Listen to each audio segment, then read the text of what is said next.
YTN은 여행업단체 회장이 이끄는 업체들이 지자체에 인건비를 허위로 청구한 혐의로 경찰 수사를 받고 있다는 소식 전해드렸는데요. 추가 취재 결과 다른 지역에서도 근무 인원을 뻥튀기하고 임원 가족을 특채한 정황이 확인됐습니다. 김철희 기자가 보도합니다. 경기 성남시에 있는 국립국제교육원입니다. 코로나19가 한창이던 지난해 여름, 시설 일부가 서울시 생활치료센터로 활용됐습니다. 당시 센터 운영 지원을 맡은 곳은 최근 인건비 허위 청구 사실이 드러나 수사를 받는 여행업단체 회장의 업체였습니다. YTN 취재 결과 해당 업체는 이곳에서도 인건비를 허위 청구한 정황이 드러났습니다. 당시 업체가 서울시에 제출한 근무일지입니다. 지난해 7월 16일 근무자 12명 가운데 10명이 일하고 2명이 쉬었다고 돼 있습니다. 하지만 실제 근무표엔 2명이 빠져 있었습니다. 일지 속 다른 날짜에도 실제보다 많은 인원이 일한 것처럼 적혀 있습니다.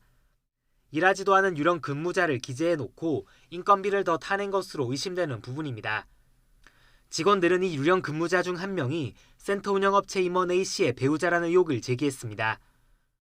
분명 지금 3명을 유령을 넣어서 서울시에서 청구를 하였는데 그중에 한 명은 전무 와이프였어요.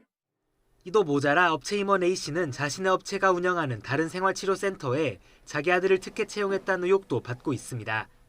당시 근무자들은 A씨가 직접 연락해 아들이 가서 일할 거다고 하는가 하면 아들이 일을 잘하고 있는지 수시로 물어왔다고 설명했습니다. 이에 대해 취재진이 A씨에게 직접 입장을 물어봤지만 수사 중인 사항이라며 해명을 거부했습니다.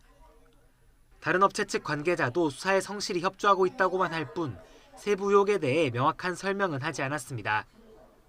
하지만 인건비 뻥튀기에 임원 가족 특혜 채용 의혹까지 불거진 만큼 수사 확대는 불가피해 보입니다. 일하지 않은 직원 인건비를 청구한 정황이 드러난 만큼 처벌을 피하기는 쉽지 않아 보입니다. 조속한 수사를 통해 진위 여부를 확인할 필요가 있습니다.